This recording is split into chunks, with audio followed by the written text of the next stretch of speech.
Okay, continuing where we left off.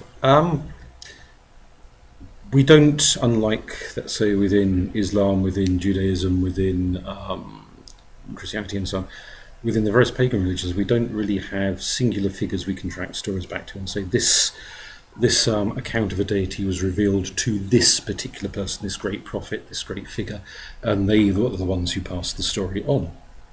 Rather, what we tend to have are are stories that have become traditional. One person told to another, told to another, told to another, and by the time eventually Hesiod, Homer, somebody or another puts it down on paper, those stories have been circulating round and round and round for so long, no one can remember who on earth the very first talked about those stories. So what I want to suggest as a likelihood is that there probably was a first person at some stage. There probably was someone who said, last night I had a dream about Apollo. Last night I was in a trance and Kanunos came to me and said such and such a thing. They told it to somebody else, who told it to somebody else, and it passes around. And in those cultures, at those periods of history, the identity of the person who had the first vision was irrelevant. Nobody much cared. What was important was the vision, not the person who had it. So the storyteller was less important than the story, if you liked. Think of it in that way. Perhaps as time rolled on, it wasn't just a person having a vision. It was a dozen people having a dozen visions in different points in Greece, different parts of Rome, parts of Germania, this, that, and the other areas, different points in history, 50 years apart, 100 years apart, 200 years apart. But all of those different accounts, different visions, different ideas of what this deity, that deity was like, what those elemental beings in the woods were like, what those strange creatures who lived up the mountains were like, coagulated together.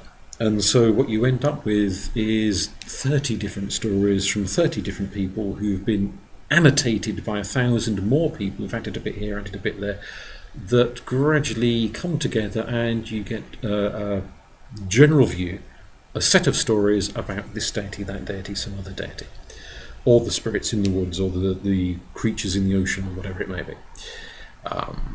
And they become a body of stories, a set of lore which is widely accepted by that culture, by that community.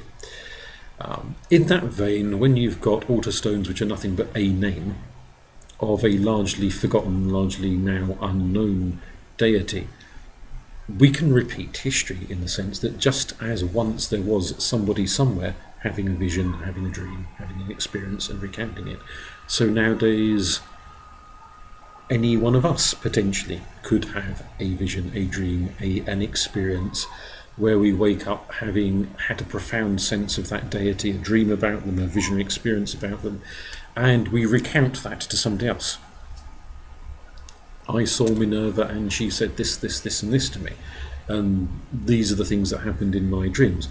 And you tell that, and then that person tells another person, who tells another person, who tells another person, and sooner or later you are forgotten as the original teller of the experience. What becomes important is the experience, not the person who had the experience. So you don't then end up with a particular prophet whom other people are paying attention to.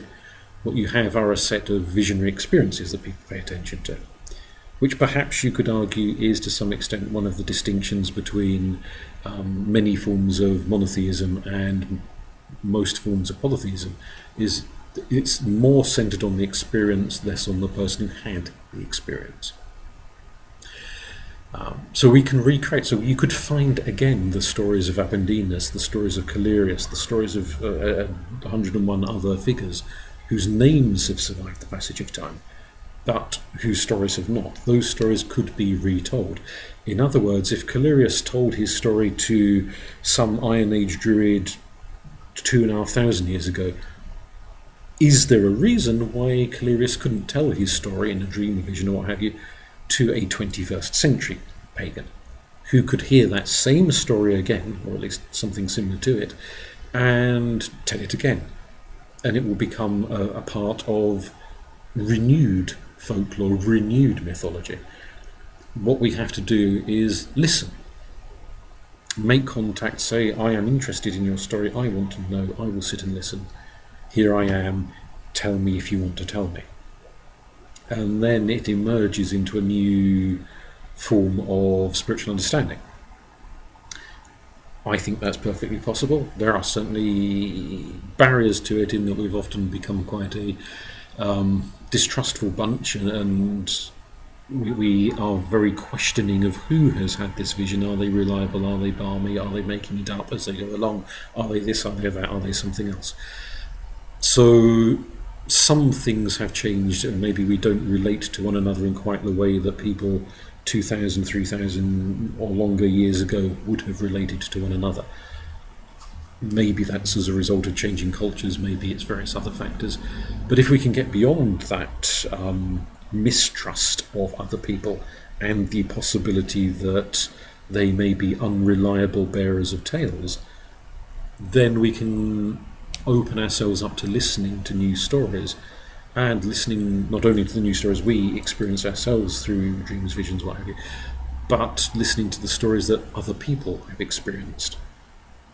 Whether it's listening to the original person who had the experience or someone who's retelling that experience. And then that opens up new vistas of possibility behind the ability to listen to others. And it's not just about listening to gods, listening to ancestors, listening to strange wild spirits in the woods, but even to each other as human beings. To sit and to listen to what another person wants to tell you, and going back to that bit about silences, to listen to what they are not telling you, what they're keeping quiet about, what they're reticent about, what they are avoiding telling you about for whatever reason. To divine the words and divine into the silence, and then build up a sense of other people's stories. Who they are, who they're not, who they could yet be. And their stories become part of an ongoing body of law.